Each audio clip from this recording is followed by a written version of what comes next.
যে যারা বলে যে জয়ীফ হাদিস যে মানা যাবে না তার দলিল কি, তার দলিল হলো এইটা। আরে আল্লাহ তো চায় না যে আপনি দুর্বল জান্নাতে যান, অন্য কোনো জান্নাতে যান, জান্নাত তো দুর্বল না। আপনি নিচের ক্লাসের জান্নাতে চান, আপনার আল্লাহ শেখায় দিচ্ছে যে তুমি নেক আমল করো, ঈমান আনো, যেমন তেমন জান্নাত দেব না, জান্নাতুল ফেরদাউস দেব। তাহলে আমরা এক নাম্বার জাতি, কুনতুম খায়রা উম্মাতিন উখরিজাত লিন-নাস, উম্মত হিসেবে এক নাম্বার, রাসূল হিসেবে পেয়েছি এক নাম্বার রাসূলকে মুহাম্মদ সাল্লাল্লাহু আলাইহি ওয়াসাল্লামকে, কিতাব হিসেবে পেয়েছি এক নাম্বার কিতাব কোরআনুন কারীম। সেই উত্তম মানুষ কোন লজ্জায় বলে যে জয়ীফ হাদিস আমল করলে অসুবিধাটা কি? কেন তুই তো এক নাম্বার জাতি, পকেট ভর্তি টাকা, বাড়ি ভর্তি খানা, সেই মানুষ কিভাবে ময়লা ড্রেনে গিয়ে রুটি খোঁজে আর খাবার খোঁজে? এর চেয়ে লজ্জার কিছু আছে? জয়ীফ মানে কি বলেন তো? হ্যাঁ, যার অর্থই হলো দুর্বল, এইটা টিকানোর জন্য হুজুর যত মেহনত করে, আল্লাহর কসম তার অর্ধেক মেহনত যদি সহি হাদিসে যা আছে ওইটা আমল করার পিছনে সময় দিত, বহু আগে আল্লাহর ওলি হয়ে যেত। হতো না? সহি হাদিস দেখলেই মন খারাপ, তাও তো তোমার সহি। জয়ীফ হাদিস কি হাদিস না? তাই আমরা বলেছি এত বড় কোরআন হচ্ছে না, আপনি খালি মুখ দিয়ে বলেন এই ছোট কোরআন, মাত্র ৬,০০০-এর উপরে আয়াত, সামান্য কয়েক হাজার হাদিস, এগুলো মোট আমার আমল করা শেষ, সময় বসেই আছি, বেলা এখনো বহু বাকি আছে, এই জন্যই ৪ ঘন্টায় 10টা জয়ীফ হাদিস আমল করি। তাহলে আমাদের কথা নাই যে লোকটা আমল খুঁজে পাচ্ছে না। আরে কোরআনে যা আছে, আল্লাহর রাসূলের সহি হাদিসে আছে, তোর 14 পুরুষ টেনে নিয়ে বেড়াতে পারবে না। কোন লজ্জায় বললি যে জয়ীফ হাদিস কি হাদিস না?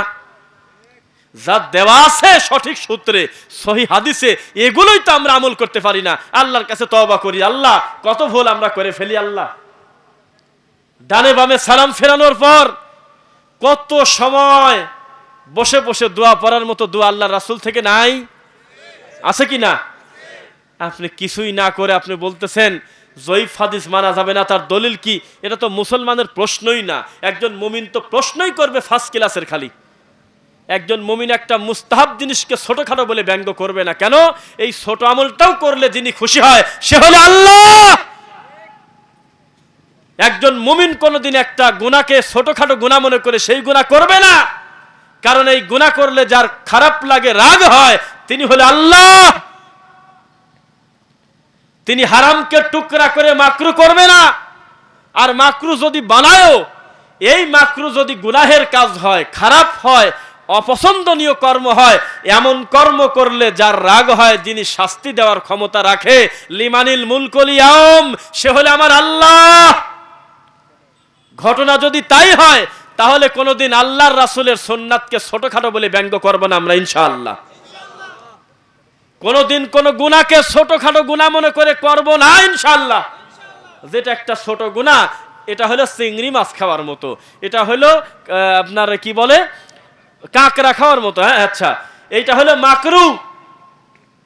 এইটা বলে দেখাচ্ছে, রিডিং করে দেখাচ্ছে। আল্লাহর ঘরের বারান্দায় একজন মুফতি 5 জন মুসল্লিকে দেখাচ্ছে রাজবাড়িতে একটা জায়গায়। শোনেন শোনেন, আজকে আপনাদের মাকরু দেখাবো। আমাদের গালে জর্দা দেখলেই যে আপনাদের এত রাগ হয়, আপনারা যে এত রাগ করেন যে আমরা জর্দাদি পান খাই, দলিল নিয়ে যান। কি দলিল? বলে যে আপনারা চাউল কেনেন না বাজার থেকে? হ্যাঁ, 1 কেজি চাউল কিনলে পুরা 1 কেজি চাউল কি একই রকম থাকে, না 2-4টা একটু পোকা লাগা, একটু কালো কালারের থাকে? কয় না, কালো কালারের তো 2-1টা ভাঙা চুরে থাকবেই। কয় ওই ভাঙাটা হলো মাকরু খাওয়া। আপনারা কি চিংড়ি মাছ খান না? কয় হে খাই। চিংড়ি মাছ আপনি খাওয়া বাদ দেন, আমি ওই রাজবাড়ির ইমাম, আমি জর্দা খাওয়া বাদ দেব। আসরের পরে আল্লাহর ঘরে বসে একজন মুফতির ফতুয়া বলতেছে যে আপনারা কি কাকড়া খাবেন? তো এখানে আবার একটু পক্ষে নিচ্ছে, কয় যে অনেকে খায় অনেকে খায় না। না খান সেটা ভিন্ন কথা, কিন্তু এটা হলো মাকরু, এটা অপছন্দনীয়, খেলে আপনার গুনাহ হবে না, তবে না খাওয়াই ভালো। বলার সাথে সাথে উনি ধরে ফেললো যে না খাওয়াই যদি ভালো হয়, তাহলে এই জর্দার এই ঝামেলা আপনি গালে নিতে গেলেন কেন? কথা বুঝছেন নাকি?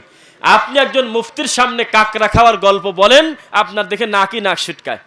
ও তো বহু আগে তার মুসল্লির সামনে প্রকাশ করে কাগজে কলমে নিজে বই লিখে গিয়েছে, কাকড়া খাওয়া জায়েজ নাই, কাকড়া খাওয়া হলো মাকরু। কথা বুঝছেন নাকি?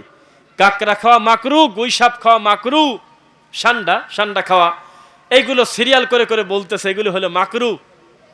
কিন্তু যখন কথা আসতেছে জর্দার ব্যাপারে, তখন এই ফতোয়া, এই মাকরু ঘুরে গেছে। তখন বলতেছে না না না, ওগুলো হলো মাকরু তানজিহি, আর জর্দা হলো মাকরু তানজিহি, আর ওইগুলো হলো মাকরু তাহরিমি। একটা গুনাহকে বৈধ করার জন্য, একটা হারামকে টুকরা করার একমাত্র বড় অস্ত্রের নাম হলো মাকরু। বিদাতের মতো ভয়াবহ জঘন্য পাপকে বৈধ করার নাম হলো বেদাতে হাসানা। শিরিকের মতো নোংরা খারাপ জিনিসকে বৈধ করার নাম হলো ওলিদের কারামত। বোঝা যাচ্ছে নাকি? কুফরির মতো নোংরা জিনিস যেইটা করলে ঈমান থাকে না, এইটাকে বৈধতা দিচ্ছে, সার্টিফিকেট দিচ্ছে হলো মারিফত।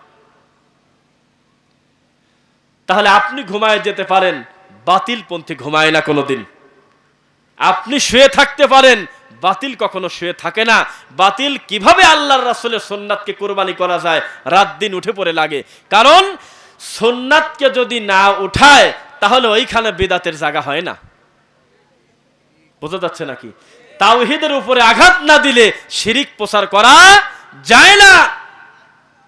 কুফরি প্রতিষ্ঠিত সমাজে করতে গেলে মানুষকে আল্লাহর আসনে না বসালে যায় না। তারা মানুষকে বসায়েছে আল্লাহর আসনে। তাকান, ইল্লাল্লাযীনা তাবু ওয়া আমানু ওয়া আমিলুস সালিহাত। আল্লাহ সুবহানাহু ওয়া তাআলা বলতেছে ইল্লা মান তাবা। একটা লোক তওবা করলো, করে কিনা? তার গুনাহ থেকে যদি লোকটা তওবা করে, ওয়া আমানা ওয়া আমালা আমালান সালিহা, এবং ঈমান আনে এবং সৎ আমল করে, এই তওবার উপরে যদি লোকটা দৃঢ় প্রতিজ্ঞমান থাকে, ইউবাদদিলুল্লাহু সাইয়্যাতিহিম হাসানাত, তাহলে লোকটার অতীতের গুনাহ ক্ষমা হয়েছে কথা মিথ্যা। অতীতের সব গুনাহ আমি আল্লাহ নেকি দিয়ে পরিবর্তন করে দিছি। মুসলমানদের কোনো লস আছে? মুমিনের সব লাভ।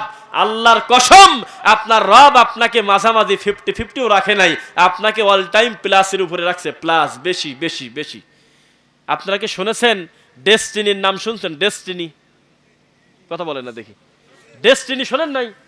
ডেস্টিনির অধিবেশনে গিয়েছেন কেউ? এখানে আসেন, অনেকে গেছি, আমারও একজন ধরে নিয়ে গেছে। যাই 15 মিনিট বসার পরে আমি মনে করলাম কি ব্যাপার, আমি এখানে কেন? আমার তো 10 তলায় থাকার কথা। এমন একটা জায়গায় আমাকে নিয়ে গেছে, এই 10 মিনিটে 15 মিনিটে আমাকে ওই আঁকা এমন এমন জিনিস দেখাইলো, আমার মনে হচ্ছে আমি 2 তলায় নাই, আমি এখন 10 তলায়। মাঝে মধ্যেই জোরে জোরে চিৎকার দিয়ে বলে, এটা এমন একটা জিনিস, ডেস্টিনি এমন একটা জিনিস, not only fixed but also plus, পৌনপণিক। এটা কোনো নির্দিষ্ট জিনিসের নাম না যে টাকা টাকাই থাকলো, জি না, এটা খালি বাড়তেই থাকবে, বাড়তেই থাকবে। আপনার থেকে ও, ওর থেকে ও, ওর থেকে ও, যত সময় পর্যন্ত যাবে এই সমস্ত টাকার অংশ আপনি একাই পাবেন। এরকম সিস্টেম নাই? মানে সুদের নাম দিয়ে দিয়েছে কত সুন্দর করে, ঘোরায় ঘোরায়, চিন্তা করেন। তখন আমি এমনিতেই একজনকে বলছিলাম, ওই হুজুগে কথা আমি আগেও শুনতাম না, বললাম যে তাহলে আদম আলাইহিস সালামের ছেলের মতোই হইল।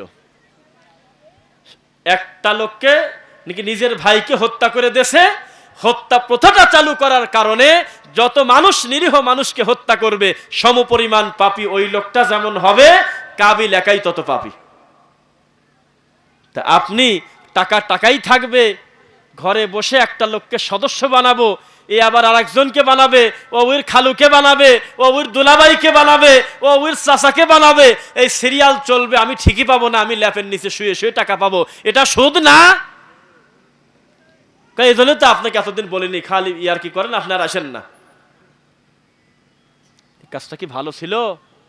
তো মুমিনকে এখানে আমি এটা বোঝানোর জন্য বলতেছি, উম্মতে মুহাম্মাদি সবসময় প্লাসের উপরে আছে, মাঝখানেও না, নেগেটিভও না। আলহামদুলিল্লাহ, নয় গুনাহ আর নয় নেকি করলে, নেকি একটা করলে সর্বনিম্ন ফালাহু আশরু আমসালিহা, একটা নেকির কাজ করলে সর্বনিম্ন পুরস্কার একে হলো 10। বুঝতেছেন না? শোনা যাচ্ছে কথা? একটা নেকের কাজ করলে কত? 10। আরেক জায়গায় আল্লাহ বলতেছে মাসালুল্লাযীনা ইউনফিকুনা আমওয়ালাহুম ফি সাবিলিল্লাহি কামাসালি হাববাতিন আমবাতাত সাবআ সানাবিলা ফি কুল্লি সুমবুলাতিন মিআতু হাব্বা ওয়াল্লাহু ইউদাঈফু লিমান ইয়াশা।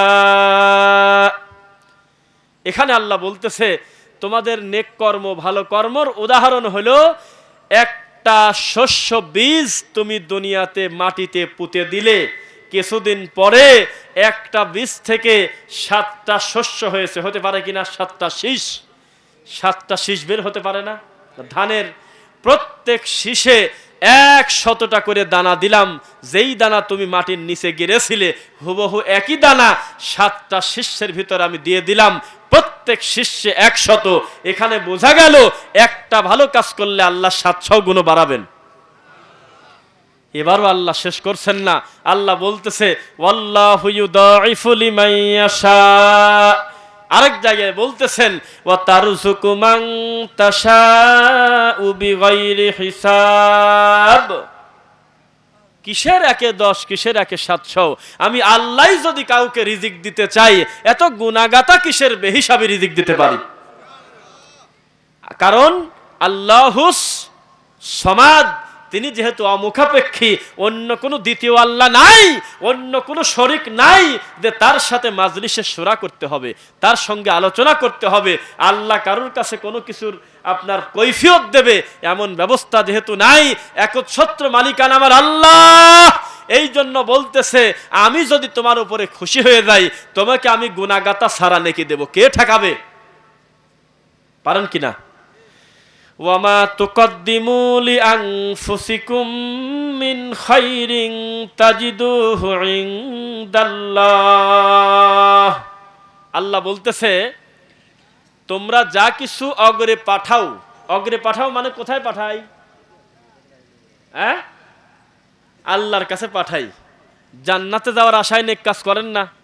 নাকি ওই সুফিদের মতো বলবেন আমি মওলার প্রেমে আমি ডুবে যেতে চাই, মওলা আমাকে জান্নাতে দিবে না জাহান্নামে দিবে ওইটা আমার হিসাব না, আমার কাম হলো আমার মওলাকে রাজি করা, উনি আমার জাহান্নামে দিলেও আমি আসি।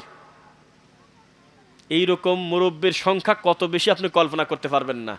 অথচ উনি ওকে যে তৈরি করেছে আল্লাহ, সেই আল্লাহই বলতেছে জান্নাতুল ফেরদাউস চাও আমার কাছ থেকে, আর এই কপাল পোড়া বলতেছে আমি মওলার প্রেমে ডুবে যাব, মওলা আমাকে কোথায় দিবে জানি না। আরে জান্নাতের লোভেই যদি আমল করব তাহলে তো আমি একটা লোভী। আমি ভয় পাবো আমার মালিকের, আমি জাহান্নামের ভয় পাবো না। জান্নাতের আশায় আমল করব না, আমল করব হলো আল্লাহকে খুশি করার জন্য। মুসল্লিরা এটা সেই খুশি, কারণ এটা শুনতেও ভালো শোনা যায়। জান্নাতের লোভও না, জাহান্নামের ভয়ও না, ভয় হবে আল্লাহর, আর জান্নাতে যাওয়ার আশা তো না, আশা হলো আল্লাহকে খুশি করব। শুনতে ভালো শোনা গেল না? কিন্তু কথাটা কুফরি কথা। কথাটা হবে কি জানেন? জাহান্নামের আগুনের ভয়ে আমি পাপ থেকে দূরে থাকব, জান্নাতুল ফেরদাউসে ঢুকবো। জান্নাত আমি চাই, এই জন্য আমি তোমাকে খুশি করার জন্য আমল করি, তাকওয়া নিয়ে, অন্তরের ইখলাস নিয়ে। এর নাম হলো মুমিনের কাজ। হাওয়ার উপরে ছেড়ে দেন নাই আপনাকে, অস্পষ্টের উপরে দেন নাই। আল্লাহ প্রত্যেকটা কর্ম লিখিত করে ফেলেন, ফেলেন কি না?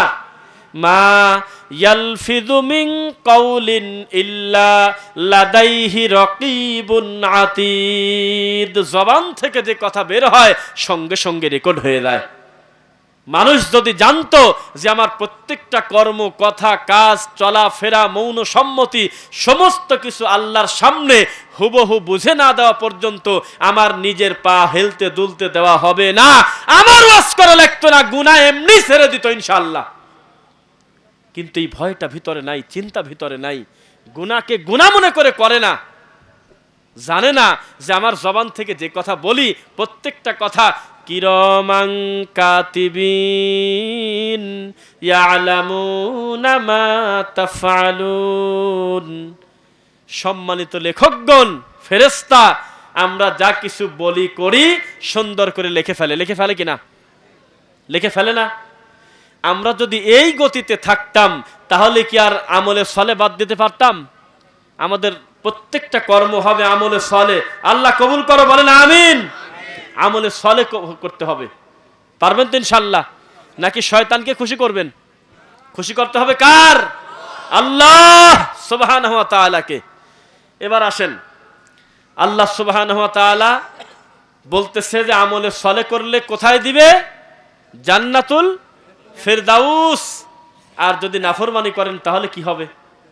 ওয়াল আদিয়াতি দবহা ফাল মুরিয়াতি কদহা ফাল মুগীরাতি সুবহা ফাআসারনা বিহি নাকআ ফাওয়াসাতনা বিহি জামআ ইন্নাল ইনসানা লিরাব্বিহি লাকানুদ ওয়া ইন্নাহু আলা যালিকা লাশাহিদ ওয়া ইন্নাহু লিহুব্বিল খাইরি লাশাদীদ আফালা ইয়ালামু ইযা বু'সিরা মা ফিল কুবুর ওয়া হুসিলা মা ফিস সুদুর ইন্না রাব্বাহুম বিহিম ইয়াউমা ইযিল খাবীর। সূরার নাম কি? সূরা আদিয়াত। এই সূরাতে আল্লাহ সুবহানাহু ওয়া তাআলা আমাদের পরিচয় দিচ্ছে, ইন্নাল ইনসানা লিরাব্বিহি লাকানুদ। নিশ্চয় মানুষ মানেই হলো তার রবের প্রতি অকৃতজ্ঞ, নিমুখ হারাম। মানুষ বড় অকৃতজ্ঞ, নিমুখ হারাম তার রবের প্রতি। আরবিতে কানুদ বলা হয় যাকে অনেক কিছু দেওয়া হচ্ছে কিন্তু মন পাওয়া যায় না, মন ভরে না। বুঝতেছেন নাকি? মন ভরে না। ভিক্ষা করে খেত, 5 তলা বিল্ডিং করে দিছেন, 1 মাসও যায় নাই, কয় যে লিফটের ব্যবস্থা করা যায় নাই, এত কষ্ট করে সিঁড়ি বেয়ে উপরে উঠা যায়। এটার নাম হলো কানুদ। আল্লাহ নিজে বলতেছে, আমার বান্দা আমি আল্লাহর প্রতি অকৃতজ্ঞ, নিমুখ হারাম। ওয়া ইন্নাহু আলা যালিকা লাশাহিদ। আরে মানুষ তো না জেনেও পাপ করে না? কিন্তু তারা যে অকৃতজ্ঞ, তারা যে নিমুখ হারাম, এই ব্যাপারে তারা নিজেরাই সাক্ষী, তারা নিজেরাও জানে যে তারা অকৃতজ্ঞ। তাহলে কেন করে? ওয়া ইন্নাহু লিহুব্বিল খাইরি লাশাদীদ। শুধুমাত্র বেশি পাওয়ার লোভে, বেশি করে কল্যাণ নেওয়ার আশায়, একটু বেশি কামাই করার আশায়, দুনিয়ার এই লোভে মানুষ অকৃতজ্ঞ হচ্ছে, নিমুখ হারামি করতেছে। অথচ সে জানে না, আফালা ইয়ালামু ইযা বু'সিরা মা ফিল কুবুর। এমন একদিন আসবে কবর বমি করে দেবে, কবরের ভিতরে যা আছে সব কিছু সত্য বের করে দেবে, ফাঁস করে দেবে। বিশ্বাস কি করেন আপনারা? ওয়া হুসিলা মা ফিস সুদুর। অন্তরে এক কথা, ভিতরে এক কথা। এমন মুনাফিক আমাদের ভিতরে আছে কিনা বলেন তো? কাফেরের চাইতে মুনাফিক খারাপ। একজন হুজুরের ওয়াজ শুনলাম, ভালোই লাগলো শুনতে। কাফেরকে বোঝা যায় যে ও কাফের, একটা বেঈমানকে বোঝা যায় যে ও তো মুসলমান না, তাহলে এই বেঈমান। একজন কাফেরকে বোঝা যায় যে উনি যেহেতু অমুসলিম, ও তার ইমানদার দাবি করার প্রশ্নই আসে না। কিন্তু যে মুনাফিক, সে আপনার চাইতে বেশি নিজেকে ইমানদার দাবি করে। এই জন্য কাফেরের চাইতে এইটা ভয়ঙ্কর। কাফেরকে দূর থেকে চেনা যায়, বেঈমানকে দূর থেকে চেনা যায়, মুমিনকে গার কাছে বসে থাকলেও বোঝা যায় না মুনাফিক যে। মুনাফিককে নিজের পাশের চেয়ারে বসে থাকলে বুঝতে পারবেন না। এক কম্বলের নিচে শুয়ে থাকবেন, আপনার এই কম্বলের নিচে যে বন্ধুটা আছে ও মুনাফিক, আপনি ঠিকই পান না এখনো। হতে পারে কিনা? ইন্নাল মুনাফিকিনা ফিদ-দারকিল আসফালি মিনান নার। মুনাফিকের প্রতি আল্লাহর এত রাগ, এত গজব যে মুনাফিকের ব্যাপারে আল্লাহ বলতেছে, মুনাফিকের শাস্তি হলো ওকে দেব একেবারে নিচের দিক ঠেলে, একবারে জাহান্নামের তলদেশে দিয়ে দেবে। তাও শান্ত হচ্ছে না। ইন্নাল মুনাফিকিনা ওয়াল কাফিরিনা ফি জাহান্নামা জামিআ। কাফের আর মুনাফিককে একসাথে বাঁধি জাহান্নামে দিয়ে দেব। বোঝা যাচ্ছে নাকি? কাফের আর মুনাফিককে মনে করেন যে দড়ি দিয়ে বাঁধে একসঙ্গে জমা করে আল্লাহ কোথায় দিবেন? জাহান্নামে। তো মুনাফিকি ছোট পাপ না বড় পাপ? ওয়া হুসিলা মা ফিস সুদুর। সেদিন অন্তরের ভিতরে কি আছে সব ফাঁস হয়ে যাবে। সূরা ইয়াসিনে আল ইয়াউমা নাখতিমু আলা আফওয়াহিহিম, কথা বলার আগেই তো মুখ তালা। পাগলামি করার জায়গা নাই। দুনিয়াতে সল্লুবাদী করে চলতে পারেন, হালালকে হারাম, হারামকে হালাল, একটা হারামকে মাকরু, তাবিজকে বৈধ, কুলখানিকে বৈধ, কত পাপকে আমরা নেকির কাজ মনে করে সমাজে করি না। কিন্তু সেদিন আর পাগলামি চলবে না, কেননা আমার জবানে আগেই তালা দেওয়া হবে। আল ইয়াউমা নাখতিম, আমার মুখ তালা।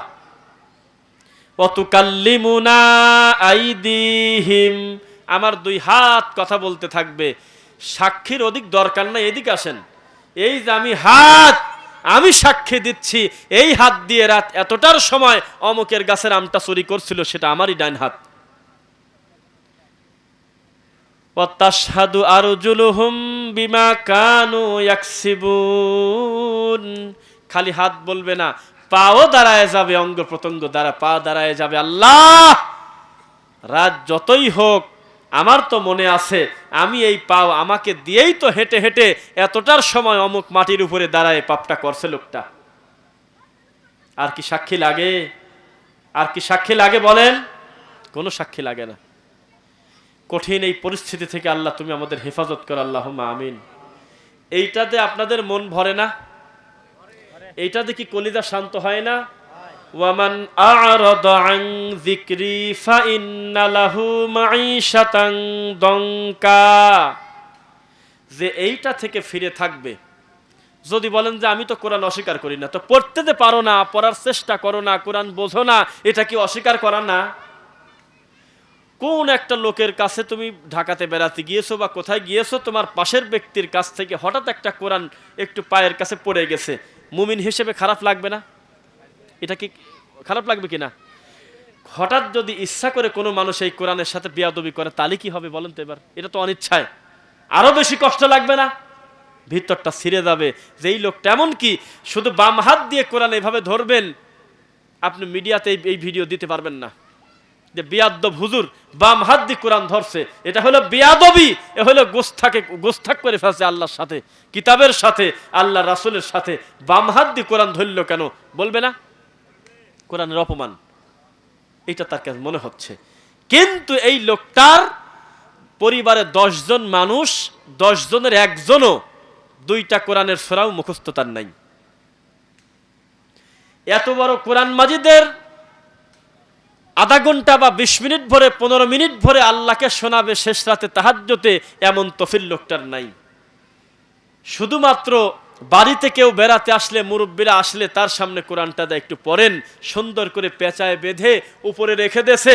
এবার বলেন, এর চাইতে বড় অসম্মান আর কি হতে পারে বলেন কোরআনের? একজন মুসলমান হিসেবে এর চেয়ে বড় অপমান আর আছে? কোরআন যার হাতে থেকে পড়ে গেল হঠাৎ করে অনিচ্ছায়, এ তো কোরআনকে পড়ে, অনিচ্ছায় কাজটা হয়ে গেছে মাদ্রাসায় পড়তে গিয়ে। তোমার বাড়িতে যে আল্লাহ যে নিয়ামতটা দিয়েছে, শত শত বছর পরে আছে, 30 বছর 40 বছর রয়েছে, এই কোরআন কোনোদিন একটু খুলে দেখলে না, এর চেয়ে কোরআনের অপমান কি হতে পারে বলো? মুমিনের খুব আবেগ, মুসলমানের খুব আবেগ, আবেগ বাদ দিলে বাস্তবতায় তার আর কোনো মিল পাওয়া যায় না। এই কোরআনের যে শব্দ বিন্যাস, এই কোরআনের যে শব্দ চয়ন, এই কোরআনে আল্লাহ সুবহানাহু ওয়া তাআলা যেভাবে মিলায়ে মিলায়ে কোরআনটা আমাদেরকে উপহার দিয়েছেন, এর চাইতে সুন্দর সুশীল কোরআন, দামি জিনিস আর এই দুনিয়াতে নাই। সুবহানাল্লাহ। অথচ আমরা ভবিষ্যতে আমরা কবিতার দিকে ঝুঁকে পড়ব, কবির দিকে ঝুঁকে পড়ব, কোরআন বাদ দিয়ে।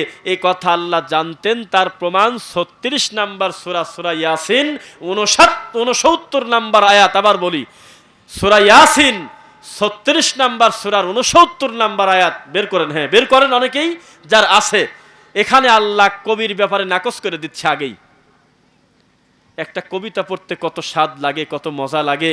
একটা কবি নোবেল পায়, একটা কবির কত মান, মরে গেছে সারা জীবনটা নিয়ে বেড়াচ্ছে, তার কত গুণগান, যে উনি ছিলেন টু মাস ইন্টেলিজেন্ট, উনি বিশেষ বিচক্ষণ ব্যক্তি, এটা ধরাছোঁয়ার বাইরে। বাপ রে বাপ, কত বড় বিদ্বান লোকটাকে শত শত বছর ধরে আমরা পূজা করি না।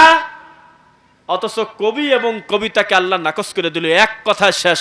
36 নম্বর সূরা, সূরা ইয়াসিন 69 নম্বর আয়াতে আল্লাহ বলতেছে, ওয়ামা আল্লামনাহু শি'রা ওয়ামা ইয়ামবাগি লাহ, ইন হুয়া ইল্লা যিকরু ওয়া কুরআনুম মুবিন। আল্লাহ বলতেছে, মুহাম্মদ সাল্লাল্লাহু আলাইহি সাল্লাম, আমি আপনাকে কবিতা পড়ার জন্য বানাই নাই। এটা কোনো কবির কবিতা নয়। আপনাকে আমি কবি করে পাঠাই নাই। কবিতা আপনার জন্য মানায় না, এটা আপনার কাজ না, এটা শোভনীয় না। ইন হুয়া ইল্লা যিকর, এটা হলো উপদেশ, ওয়া কুরআনুম মুবিন, এবং সুস্পষ্ট কোরআন। সুবহানাল্লাহ। বিশ্বাস কি হয়? কবিতা যে মন দিয়ে পড়েন, যত আত্মতৃপ্তি নিয়ে একটা পদ্য গদ্য পড়েন, আল্লাহর কোরআনটাকে এই আত্মতৃপ্তি নিয়ে পড়েছেন কখনো? কিভাবে বুঝবেন এর কত স্বাদ, এর কত আত্মতৃপ্ত, কত মর্যাদা? এবার আসেন 69 নাম্বার সূরা, সূরা কমার, সূরা হাক্ক, 69 নাম্বার সূরা, সূরা হাক্ক। আল্লাহ সুবহানাহু ওয়া তাআলা বলতেছে 41, 42, 43, 44, 45, 46, 69 নাম্বার সূরা, সূরা হাক্ক, 41, 42, 43, 44, 45, 46 নাম্বার আয়াত। শোনার দরকার আছে কিনা? ওয়ামা হুয়া বিকাউলি শাইর, এটা কোনো কবির কবিতা না, এটা কোনো কাব্যগ্রন্থ না। কলিলাম মা তুমিনুন, তোমরা অল্প সংখ্যক মানুষই মুমিন হও। ওয়ালা বিকাউলি কাহিন, এটা কোনো গণকের কথা না। কার কথা না? কোনো গণকের কথা না। ওয়ালা বিকাউলি কাহিন, এটা কোনো গণকের কথা না। তানজিলুম মির রাব্বিল আলামিন, কোথা থেকে আসছে এটা? রব্বুল আলামিন, আল্লাহর কাছ থেকে আসছে। ওয়ালাউ তাকাওয়ালা আলাইনা বা'দাল আকাওয়িল, মুহাম্মদ সাল্লাল্লাহু আলাইহি ওয়াসাল্লামের নিজস্ব মন গড়া কথা একটা নুকতাও নাই এত বড় কোরআনে। সুবহানাল্লাহ।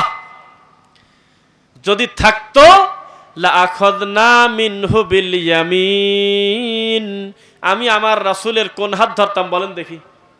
হ্যাঁ, ডান হাত। মাশাআল্লাহ। তাহলে আমি আমার রাসূলের ডান হাত ধরতাম। সুম্মা লাকাতা'না মিনহুল ওয়াতিন, আমি প্রাণশিরি কেটে দিতাম, কণ্ঠনালী কেটে দিতাম আমি, যদি একটা কথা নিজে থেকে বলতেন। এবার ওখানে চলে যান যেখানে বলেছিলাম আমানু আমিলুস সলিহাত করলে জান্নাতুল ফেরদাউস খালিদিনা ফিহা আবাদা, একদিন দুই দিন না ঢুকলে আর বের হওয়া নাই জান্নাতে। সুবহানাল্লাহ। লা ইয়াবগুনা আনহা হিওয়ালা, জান্নাতে গেলে বহু কিছু মন চাবে না? ওই যে ফলটা খাই, ওই যে এইটা খাই, আসতে পারে না এই চিন্তা? কিন্তু আপনার মাথায় এই চিন্তা কোনোদিনও আসবে না জান্নাতে একটু বাইরে আসে, একটু বেড়া আসি, একটু অন্য কোনো জায়গা ঘুরে আসি, এখান থেকে বের হতে মন চাবে না। উল্লাউ কানাল বাহরু মিদাদাল লিকালিমাতি রব্বি লানাফিদাল বাহরু ক্বাবলা আন তানফাদা কালিমাতু রব্বি ওয়ালাউ জিনা বিমিসলিহি মাদাদা। আমার আয়াতে কালিমা, আমি আল্লাহর গুণগান, আমার কথা লিখতে গিয়ে যদি সমুদ্রের পানিকে তুমি কালি করে ফেলো, যদি করে দেওয়া যেত, লেখা শেষ করা তো দূরের কথা, এই রকম অনুরূপ আরো সমুদ্র যদি আনা হতো, তবু আমার রবের প্রশংসা শেষ হতো না। আপনাদের কি বোঝা যাচ্ছে আমার কথা? মানে গায়ের জোরে কথা বলতে হচ্ছে জন্য আমি খুব চেঁচায়ে কথা বলতে পারতেছি না, স্বাভাবিক নিউট্রালে খালি তাফসীর করতেছি ইনশাআল্লাহ। তারপরে কি আছে বলেন তো? তারপরের আয়াত কি? কুল ইন্নামা আনা বাশারুম মিসলুকুম, মুহাম্মদ সাল্লাল্লাহু আলাইহি ওয়াসাল্লাম আপনার মুখ দিয়ে বলে দেন যে আমি একজন মানুষ। আল্লাহ রাসূল বলতেছে যে আল্লাহ আমাকে বলতে বলেছেন যে মুহাম্মদ সাল্লাল্লাহু আলাইহি ওয়াসাল্লাম একজন মানুষ। মানুষ না? ইউহা ইলাইয়া আন্নামা ইলাহুকুম ইলাহু ওয়াহিদ, তোমাদের থেকে আমার আল্লাহর পক্ষ থেকে ওহী আসে, তোমাদের কাছে আসে না। আসে ওহী আপনাদের কাছে? কত লোকের কাছে আসে, কত লোকের কাছে আসে, কত বোতল পরে, কত মানুষ সিরিয়াল ধরে, কত প্রতিবন্ধী বাচ্চা নিয়ে চলে গেছে মাটি বাবার কাছে, কাদা বাবার কাছে, বদনা বাবার কাছে, জটলা বাবার কাছে, খেতা পাগলের কাছে, শিকল বাবার কাছে। প্রতিবন্ধী বাচ্চা নিয়ে বাবার কাছে নিয়ে বলে, বাবা একটু দেখে দাও, বাবা কি জানি বের করে একটু গলায় বেঁধে দেয়। কোথায় পেয়েছেন বললেই বলে স্বপ্নে পাইছি। বুঝছেন নাকি? আমাদের ওইদিকে একটা মহিলা, কত টাকার মানুষ, ওই মহিলা নিজেই হয়তো জানে না, অথচ একবারে নেহায়েত গরিব মানুষ ছিল, শুধু মানুষের পকেট কেটে কবিরাজি করে টাকা হয়ে গেছে। কিভাবে? ওই নাম হয়ে গেছে, অমুকের মার কাছে চলে যাও, রোগ হলেই কয় যে অমুকের মার কাছে যাও। ওখানে গিয়ে কয় যে আমি কোনো টাকা পয়সা নেই নে। কি করে? কয় 2 লিটার এখান থেকে 7 আপ নিয়ে আসেন, আমি পরে দিচ্ছি। কি এটা নিয়ে আসেন, ওটা নিয়ে আসেন, ওই আলাদা দোকান করা আছে। রোগীর চাপে এখান থেকে টাকা নিল না, কিন্তু স্যালাইন বেচে, তাবিজ বিক্রি করে, অন্যান্য জিনিস বিক্রি করে আজকে সে শত শত বিঘা জমির মালিক। কথা বুঝতেছেন না মনে হয়? বহু টাকার মালিক এরকম আছে না? তার মানে ওহী অবশ্যই আমরা স্বীকার করি এটা ওহী, তবে এটা হলো শয়তানের ওহী। এটা কার পক্ষ থেকে এসেছে? শয়তানের পক্ষ থেকে এসেছে। আলা ইন্না আউলিয়া আশ শয়তান, তারা হলো শয়তানের ওলি। কিসের ওলি? শয়তানের ওলি। শয়তান তাদেরকে ওহী করেছে, তাদের এজেন্ডা দিয়েছে, তাদেরকে বিভিন্ন জায়গায় ডিলারশিপ দিয়েছে, এই এরিয়াটা তুমি বুঝে নাও, তাই শয়তানি করে বেড়াচ্ছে। কথা বোঝা যাচ্ছে নাকি? আমরা মূল কথায় আসি। তারপরে আল্লাহ কি বলতেছে? ফামান কানা ইয়ারজু লিকা রাব্বি, কারো যদি তার রবের সঙ্গে সাক্ষাতের প্রয়োজন হয়, ফালইয়ামাল আমালান সালিহা, সে যেন আমলে সালেহ করে। ওয়ালা ইউশরিক, আর একটা জিনিস থেকে বাঁচতে হবে, সেটা কি? শিরিক থেকে। বিরব্বিহি আহাদা, এক আল্লাহর সাথে কোনোদিন যেন শিরিক না করে। তাহলে কি হবে? আল্লাহর সাক্ষাৎ, মানে সে জান্নাতে যাবে। আমিন। আল্লাহ তুমি আমাদের সকলকে জান্নাতি হিসেবে কবুল করো। আল্লাহ জান্নাতে যেতে চান তো ইনশাআল্লাহ? আল্লাহ কবুল করো। লিল্লাহি তাকবীর। বসুন।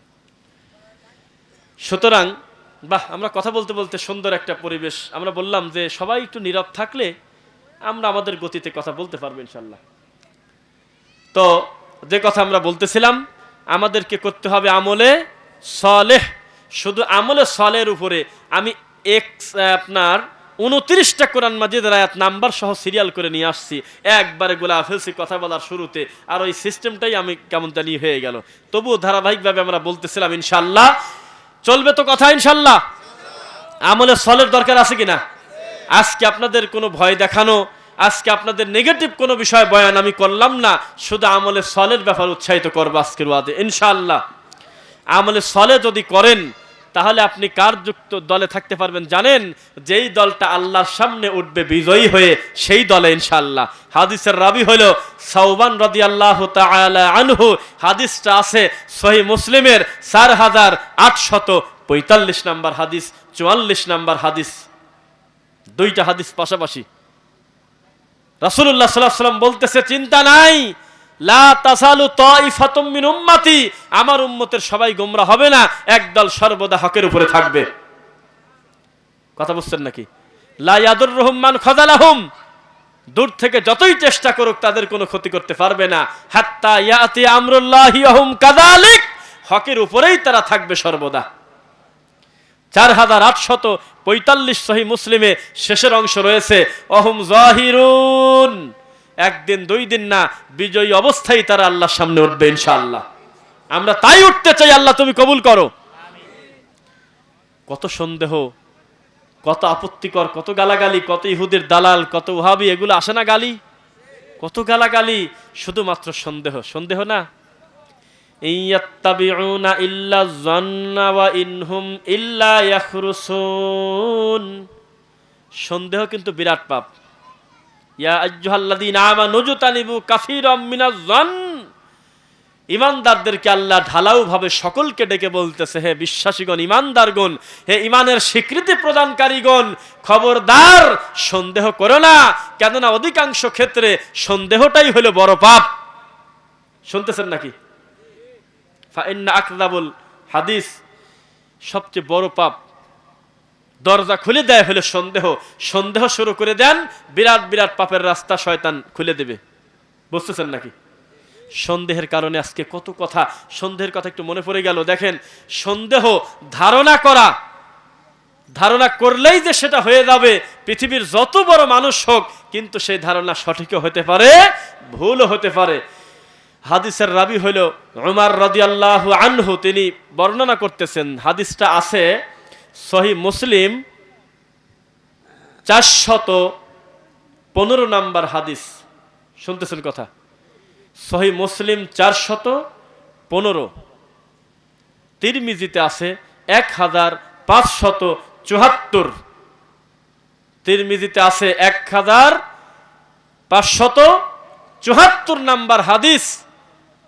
উমর রাদিয়াল্লাহু তাআলা আনহু বলতেছে, ইলা ইয়া রাসূলুল্লাহ, রাসূলুল্লাহ সাল্লাল্লাহু আলাইহি ওয়াসাল্লামকে জিজ্ঞাসা করা হলো, ইন্না ফুলানান কদ ইস্তুশহিদ, ইন্না ফুলান, নিশ্চয় এই লোকটা অমুক, ফুলান মানে অমুক, নাম উল্লেখ করে নাই, কদ ইস্তুশহিদ, এই লোকটা শহীদ হয়ে গেছে। কে বলতেছে কথাটা মুখ দিয়ে? উমর রাদিয়াল্লাহু তাআলা আনহু। এ কি যেমন তেমন ওজনের মানুষ মনে করেন? অর্ধ পৃথিবীর প্রেসিডেন্ট, তিনি বলতেছে ইন্না ফুলানান কদ ইস্তুশহিদ, আমরা দেখতেছি, আমাদের মনে হচ্ছে এই লোকটা শহীদ হয়ে গেছে। এটা কি একটা ধারণা না? কথা বলে না? ধারণা কি না? আল্লাহ রাসূল সঙ্গে সঙ্গে নাকচ করে দিলেন, ওমরের মুখের উপরে বলতেছে, ক্বালা কাল্লা, লা মানে কিন্তু না, লা মানে না, কাল্লা মানে কি তা বলেন তো দেখি। লা মানে না, কিন্তু কাল্লা মানে কি? লা মানে হলো শুধু না, আর কাল্লা মানে কখনো না। দলিল, ওই যে মুসা আলাইহিস সালামের কওম বলেছিল, আমরা তো পাকড়া হয়ে গেলাম ইয়া মুসা, পিছনে খালি শত্রু আর শত্রু, আর সামনে হলো সমুদ্র, যাব কোন জায়গা? তখন মুসা আলাইহিস সালাম বলেছিলেন, কাল্লা রব্বি সায়াহদিন, কখনো না, আমার রব এই বিপদ আমাকে ফেলতে পারেন না, তিনি অবশ্যই আমাকে রাস্তা দেখাবেন। তার মানে আজও না, কালও না, কোনোদিনও না, হতেই পারে না। তার নাম হলো কাল্লা। মনে থাকবে আপনাদের? আল্লাহ রাসূল মুখের উপরে বলতেছে কাল্লা, কখনো না, কদ রাআইতুহু ফিন্নার, আরে আমি মুহাম্মদ সাল্লাল্লাহু আলাইহি ওয়াসাল্লাম দেখতেছি আমার দুই চোখ দিয়ে, ও যাবে জাহান্নামে, তুমি বলো কি? গায়ের লোম দাঁড়ায় গেল কথা শুনে। উমর রাদিয়াল্লাহু তাআলা আনহু আশঙ্কা করতেছে লোকটা শহীদ, আর আল্লাহর রাসূল নাকচ করে দিয়ে বলতেছে কদ রাআইতুহু ফিন্নার, আমি দেখতেছি লোকটা জাহান্নামে যাবে, তুমি বলো কি? কারো জানা থাকলে বলেন, এই লোকটা কোন পাপে পাপী? আছে নাকি কেউ জানেন না? না না না, সে হাদিস আলাদা, ও হাদিসটা বলি, এটা সে হাদিস না, আত্মহত্যার হাদিস এটা না। হ্যাঁ, না।